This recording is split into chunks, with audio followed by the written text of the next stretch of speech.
Quisiera empezar por justamente este análisis del clima social, que me parece que es muy importante tomar en cuenta para comprender después las actitudes y los comportamientos políticos. Este ha sido un año muy complicado en general para toda la población. Hemos registrado en muchos estudios un descenso del estado de ánimo por múltiples preocupaciones de las familias, ¿no? Cuando les preguntamos cuál es la principal necesidad suya y de su familia, hemos hecho esta pregunta y la hemos repetido incesantes veces en muchas encuestas. Hay muchas variaciones con respecto a las localidades, pero mi familia está endeudada, no podemos pagar los servicios básicos, no podemos pagar las cuotas de las deudas, la pensión de las escuelas, de los hijos. Estamos preocupados por la falta de empleo, no tenemos un miembro de la familia que tenga un empleo fijo. La inseguridad es también mencionado, y también la salud, es decir, la necesidad de atención, medicinas, de atención en salud, que sabemos que eso es un tema que no está presupuestado en los hogares y por lo tanto eso ocasiona un gran inconveniente cuando se presenta un problema de salud.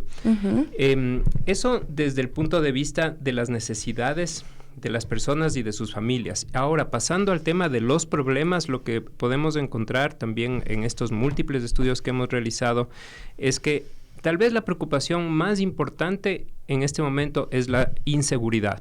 Pero no solamente, sino que viene acoplada con una serie de otros factores, entre las que uno que últimamente está sobresaliendo es una que dice la gente, la falta de atención de las autoridades.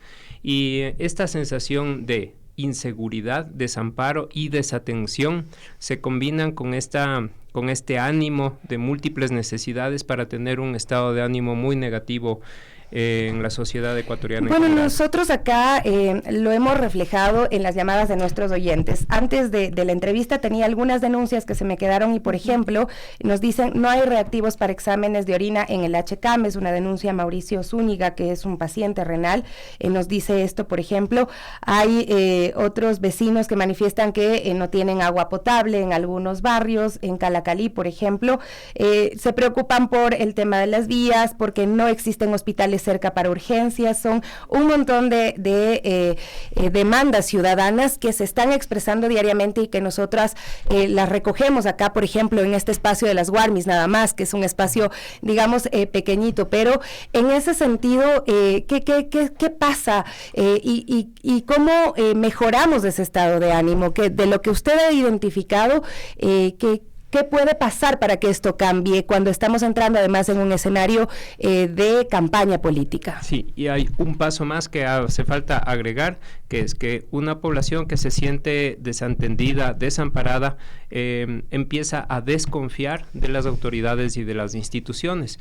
Y uno de estos indicadores claves es la calificación de la gestión del presidente de la República, que no es solamente a Guillermo Lasso. Siempre un estudio de opinión pública debe considerar la evaluación de sus autoridades y la confianza de los ciudadanos en las instituciones, porque esto nos permite ir midiendo también qué tan cerca se sienten las personas de las autoridades que han sido elegidas para que los representen. En el caso de la gestión del presidente Guillermo Lasso, quisiera hacer referencia solamente a Quito, porque tenemos de muchos otros cantones también, pero que me parece que puede ejemplificar bastante, ¿no? En septiembre del año 2021, la calificación positiva de Guillermo Lasso era de 72,5% y la negativa de 24%. Nosotros vemos que a medida que vamos haciendo estudios a lo largo del tiempo durante todos estos meses, estas líneas de aprobación, desaprobación se cruzan y comienza a crecer la desaprobación del 24 al 40, al 46, al 56, hasta el 82% de desaprobación que alcanzó en el mes de agosto, en el mes de julio del año 2022. El presidente Guillermo Lasso, y las últimas mediciones son 77-76% de desaprobación contra un 20% de aprobación. ¿Qué nos dice esto? Más allá de que un presidente sea eficiente o no sea eficiente comunicador, Me parece que también hay un reclamo de parte de la ciudadanía de que sus necesidades no están siendo atendidas y que sienten que este es un gobierno que no se preocupa del interés general. Y esto coincide con tiempos en los que hemos vivido un incremento, como usted bien lo mencionaba, de la delincuencia, que se han duplicado los índices de muertes violentas, por ejemplo, y que evidentemente tenemos en los titulares de prensa también todos los días esto que nos está pasando en los chats comunitarios. Tenemos todos estos robos, esta desatención que usted decía, que llaman al ECU 911 y no llegan, y esto se le digamos, es un peso para esta calificación al presidente de la República. Sí, y el siguiente paso, una vez más, es que también eso hace que la población comience a comparar, a establecer contrastes entre lo que se tiene ahora, lo que tenía antes, y eso cómo va construyendo las esperanzas hacia el futuro, ¿no? En este caso, también, por ejemplo, cuando hacemos una simulación de voto para la presidencia, si las elecciones fueran hoy, este es un indicador importante, no tanto por pronosticar un resultado electoral, sino que nos permite medir el peso de ciertos liderazgos. Por ejemplo, en el caso voy a mencionar dos, para el caso del Cantón Quito, Rafael Correa tiene 25% de intención de voto, Leonidas Issa tiene el 18%, Javier Hervas, que todavía sigue siendo considerado en las mediciones 11%, y Guillermo Lasso tiene el 7%, siendo uno de los cantones en donde tiene un mayor apoyo en Quito el presidente Guillermo Lasso, ¿no? Pero es un 7%, que es un porcentaje bastante bajo. Entonces, y diferente a los resultados con los cuales ganó la presidencia. Sí, así es, completamente distintos. Se ha perdido apoyo de las personas que confiaron en él. Y en el caso del expresidente Rafael Correa, lo digo por este contraste que establecen algunas personas entre el gobierno, de lo que fue la presidencia de Rafael Correa, con lo que se tiene ahora, y todos estos problemas que hemos mencionado, y probablemente esa es la explicación de fondo del apoyo que todavía continúa teniendo en el Ecuador profundo Rafael Correa.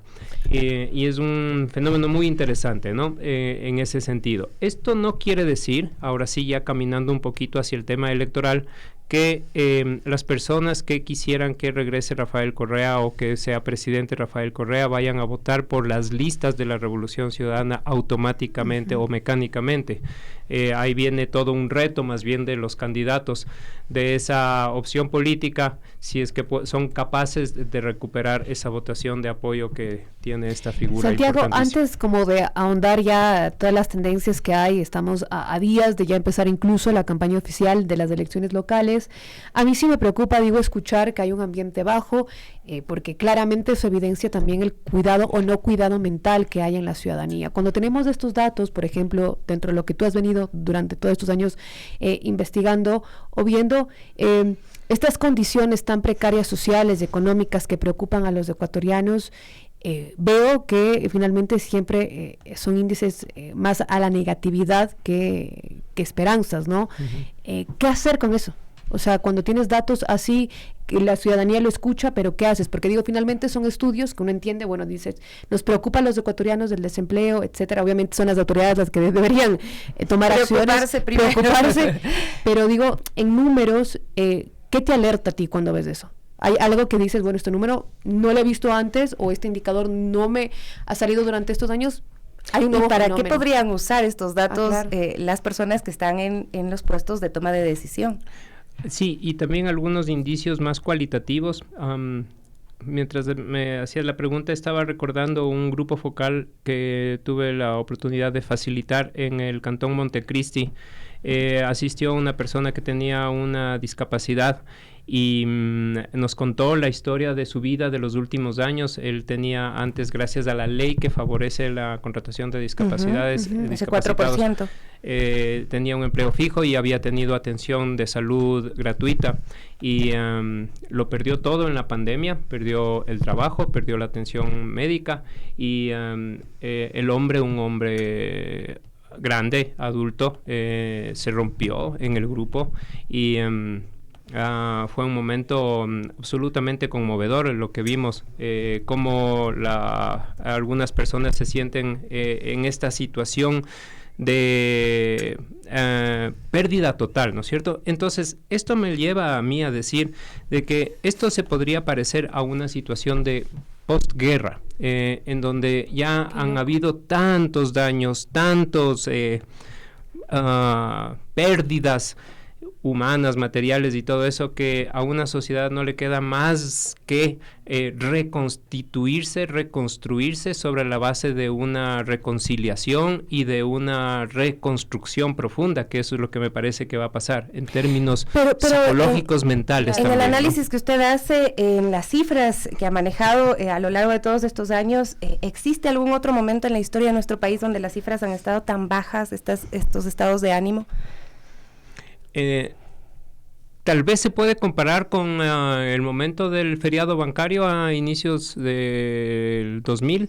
Eso se parece en cierto sentido, pero también tiene otras complejidades la situación actual, ¿no? También tenemos ahora pobreza, migración, muchas pérdidas, pero la diferencia es que ahora tenemos inseguridad y tenemos otras condiciones sociales también, con medios de comunicación, con redes sociales. Entonces ahora se sabe más de todo eso, se conocen más todos los dramas sociales, me parece, ¿no? Entonces creo que ese es un poco el llamado profundo que tienen en este momento todos los actores políticos, las organizaciones políticas, los candidatos, de sintonizarse y conectarse con una mínima empatía con este dolor y preocupación de la gente, y eso es lo que está evidenciando en este momento que todavía, al menos en los estudios que hemos realizado hasta los últimos días, haya una alta indecisión. Las personas no es que están indecisas porque quieren mantenerse indecisas, sino que no encuentran todavía una fórmula que les pueda devolver la esperanza en una proporción importante, ¿no?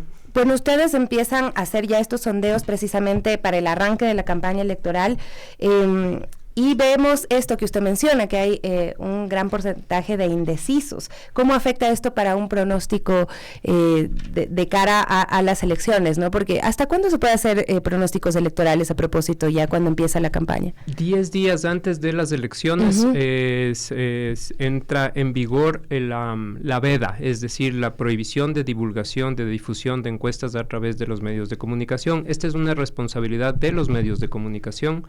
Las firmas que estamos nosotros registrados en el Consejo Nacional Electoral tenemos nuestra obligación de presentar un reporte al Consejo Nacional Electoral de la información que proporcionamos, pero hasta 10 días antes ya no se puede divulgar las encuestas. Entonces seguiremos trabajando hasta eso, ¿no? Hasta pero ¿cómo arrancan 25 de febrero, estas encuestas? Claro. Con bastante indecisión. ¿Qué les parece si abordamos alguno de los... en medio de todo este escenario. ¿Por dónde empezamos? Alcaldía de Quito, prefecturas... Alcaldía, creo yo, ¿no? Sí, ya.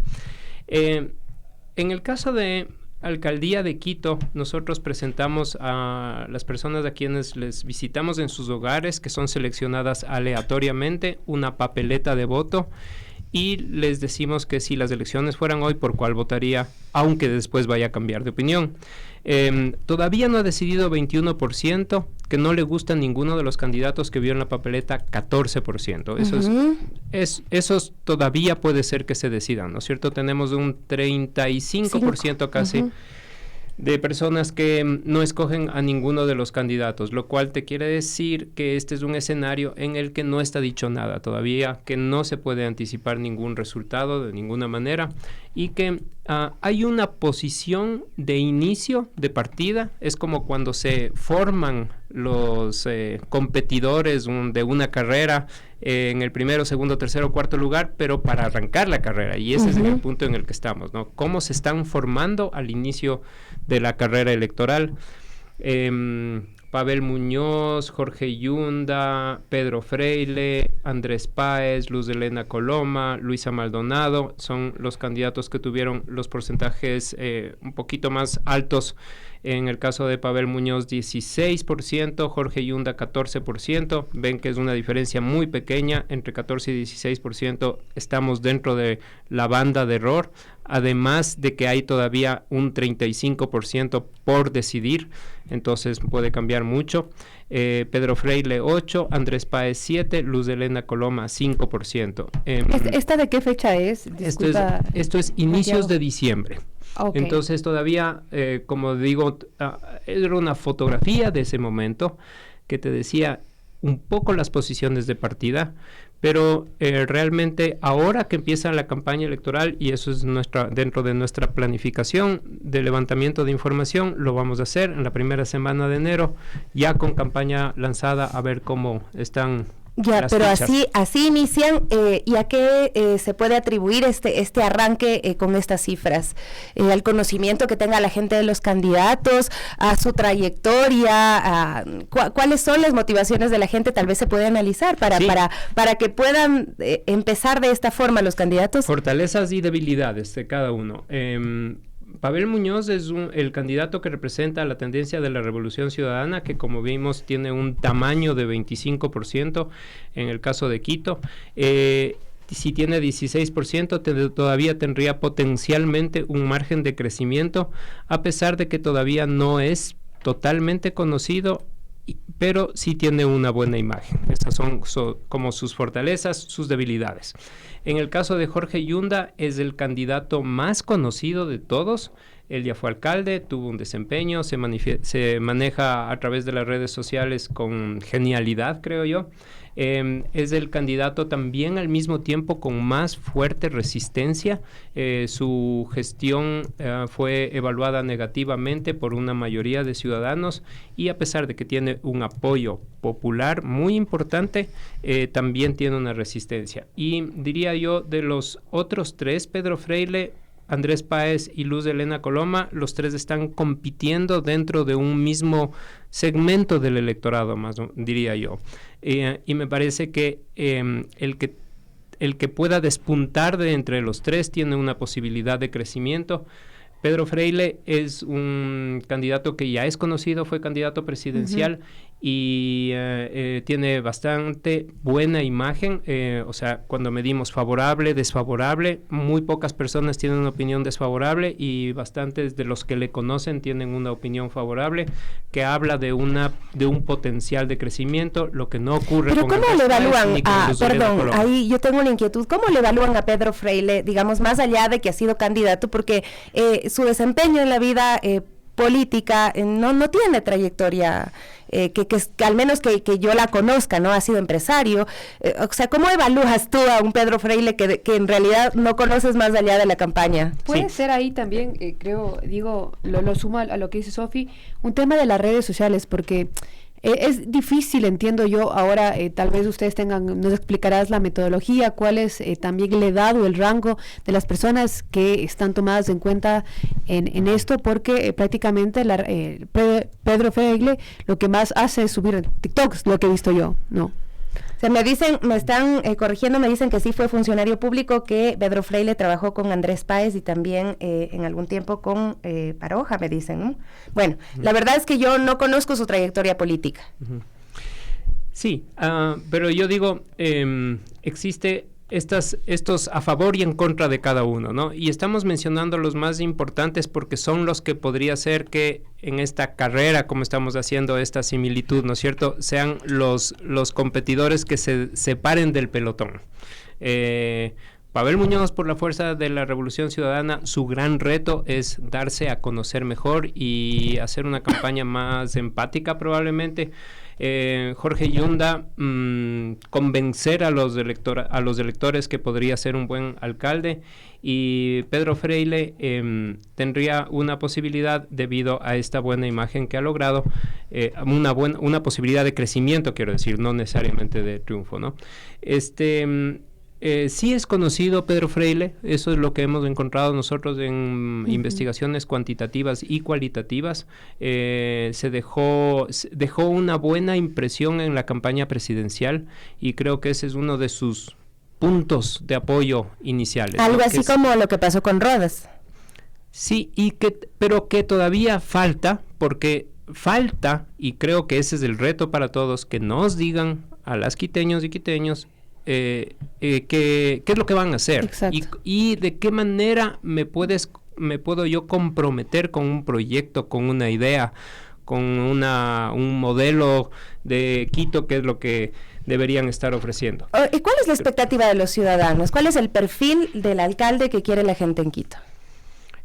No es un perfil absolutamente determinado, no es ni hombre ni mujer, ni joven ni viejo. Creo que es un error mirarlo así. De hecho, he visto algunas investigaciones que se dedican a investigar de esa manera marketinóloga el perfil de lo que está buscando la gente. Cada persona o cada ganador lo es en un momento determinado porque es la persona adecuada para ese momento. Lucio Gutiérrez, Abdalá Bucaram, Rafael Correa, por poner 3 ejemplos, ¿no es cierto? Son 3 características completamente distintas, pero que respondían a una demanda que en ese momento se conectaba con los anhelos de la ciudadanía. Entonces, por ejemplo, y quisiera hacer una referencia porque me parece que es un caso clínico de estudio, Andrés Páez, por ejemplo, ¿no? Es el personaje que yo he visto en los estudios y además tengo la constatación, registros, grabaciones, testimonios de muchísima gente que se expresa muy negativamente de esta persona, con insultos peyorativos. Entonces tiene una imagen súper negativa, ¿no? Y cómo es que una persona que tiene una imagen con tanto negativismo ¿En redes tiene al menos un apoyo que se manifiesta aquí en esta encuesta con un 7%, en otras encuestas aparece con un porcentaje más alto. Pero eso yo digo porque vuelvo al principio, el estado de ánimo. Ajá, pero yo creo que las redes sociales, tal vez antes uno las ignoraba más, decías, bueno, no, la gente no pasa en redes sociales, la gente pasa en redes sociales.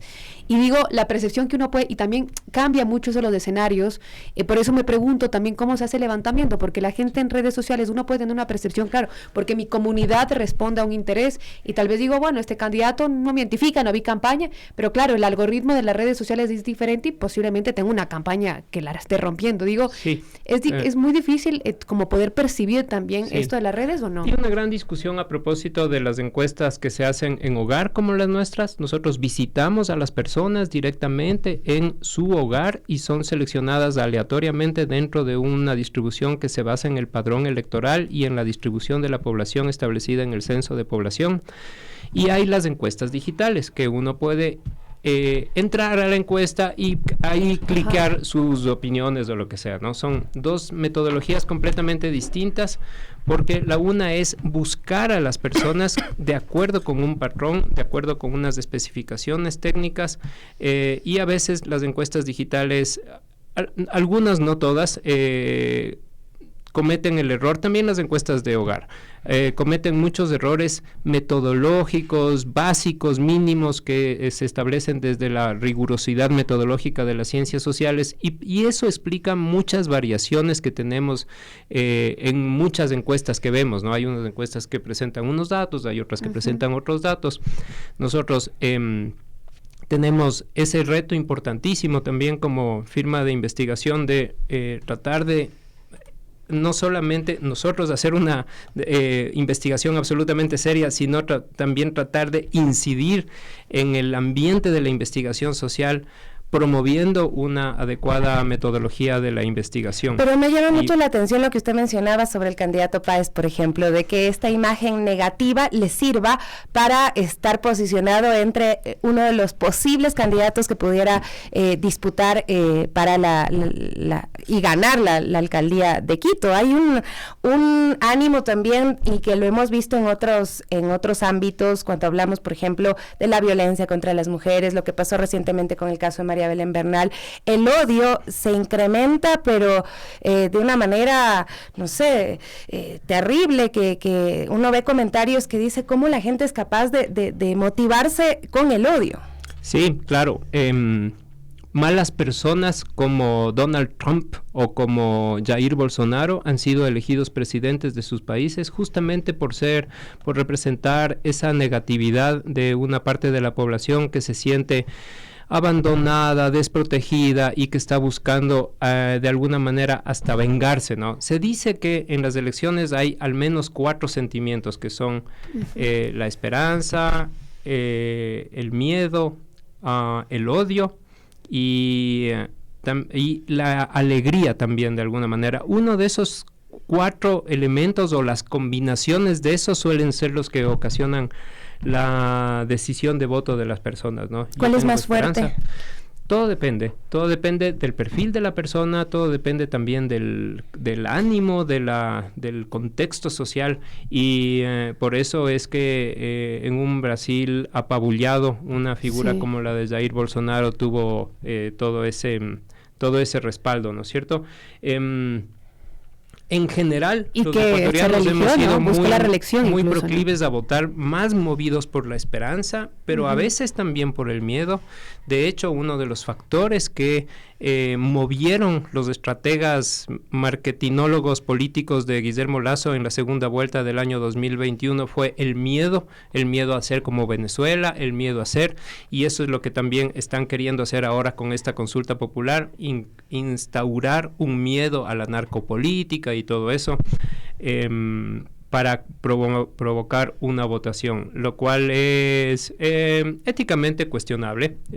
Creo que a la larga también es una mala idea porque ser elegido o tener el respaldo a partir de un ánimo de venganza y de odio trae consecuencias posteriores, ¿no? ¿Cómo voy a gobernar? Entonces, también eso tiene que ver un poco, ahora ya pasando al tema de Quito y también Pichincha, ¿qué autoridades vamos a tener? Vamos a tener unas autoridades que llegan ahí con una agenda de desquite, de venganza, por lo contrario vamos a tener unas autoridades responsables que van entendiendo este clima social tan complicado que vive la sociedad actualmente, se dedican a reconstituir el tejido social y también el tejido político que está completamente roto. La verdad es que hay un montón por analizar y por hablar. Uno puede quedarse hablando de largo, la verdad, porque hay muchos temas que uno ignora al momento de votar, y no solo es informarte, sino también entender los contextos. Una sugerencia, no sé, Santiago, que tú nos puedas decir para informar a la ciudadanía qué le puede servir ahora que estamos llegando. Obviamente nos falta hablar de las prefecturas. Las prefecturas, sí, que acá nos dicen, por favor, preguntar sobre la prefectura de Pichincha. Sí. Ahora vamos, me parece que uno de los temas más importantes desde nuestro punto de vista es que siempre hay todo un debate, y hay un debate académico inclusive acerca de la divulgación de las encuestas, de los resultados de las encuestas y los efectos que pueden producir en los electores. Entonces, a partir de ahí, muchos candidatos o organizaciones creen que la publicación de un dato que supuestamente les favorece, eso va a hacer que la gente se decida a votar por el candidato, ¿no? Eso es un enorme autoengaño. A los políticos les encanta autoengañarse, yo que les conozco tanto. Engañar, ¿no? No, mentira. Y lo que en realidad funciona es una evaluación. Una gran autora, Elizabeth Noelle Newman, habla de que las personas hacemos una evaluación cuasi estadística, es decir, converso con un amigo, escucho lo que dicen en el bus, veo las redes sociales y tal vez me llegan también otras noticias de otras fuentes y así me formo una opinión. Entonces hay una evaluación del entorno, no una encuesta publicada va a hacer que un candidato gane o pierda. Entonces la sugerencia justamente es tratar de mejorar la calidad de la información que dispone la ciudadanía en todo sentido, mejorar la información que recibe la ciudadanía de las encuestas, indagando a las encuestas cuál fue su metodología para que quede establecido que si es que fue una encuesta digital, cuáles son sus alcances y cuáles son sus limitaciones, si es que fue una encuesta en hogar, si es que esta fue realizada aleatoriamente siguiendo unos patrones estadísticos, etcétera, ¿no? Eso me parece que es un factor muy importante que puede mejorar. Lo segundo es, mientras más información, mejor. Mientras más información, mejor. Una población bien informada vota mejor, casi necesariamente, y me parece que esos son algunos de los temas que creo que todos deberíamos empeñarnos en este proceso electoral. Perfecto, Santiago. Para finalizar, por favor, ¿cuáles son los datos de arranque, esa radiografía de la prefectura que nos están pidiendo acá desesperadamente y tenemos un minutito nada más? Claro, para la prefectura de Pichincha también encontramos a inicios de diciembre y esperamos poder hacer nuestro nuevo estudio pronto, la primera semana de enero. Tenemos un 50% de personas que todavía no han decidido por ninguno de los candidatos. La actual prefecta Paola Pavón de la Revolución Ciudadana 15%, Guillermo Churuchumbi de la alianza en la que está Pachacutic 12%. Pachacutic Yunda. Sí, podría ser que esa es la fórmula que está funcionando y por eso está en ese segundo lugar de intención de voto, y Eduardo del Pozo 6%. Luego todos los otros candidatos son 3, 6, 9 candidatos tienen menos del 3% y me parece que tienen pocas posibilidades. Los otros candidatos tienen bastante esperanza. Con el 50% de indecisión. Entonces, lo que yo diría es, como decimos, ¿no? La carrera empieza con una actual prefecta, Paola Pavón, que está en una primera posición, no tan lejos la otra candidatura, Guillermo Churuchumbi, pero todo está por decirse y creo que la actual prefecta tiene un reto, tal vez la campaña más importante de su vida, de convertir a esto como un plebiscito de si conviene su reelección para la prefectura para un nuevo periodo.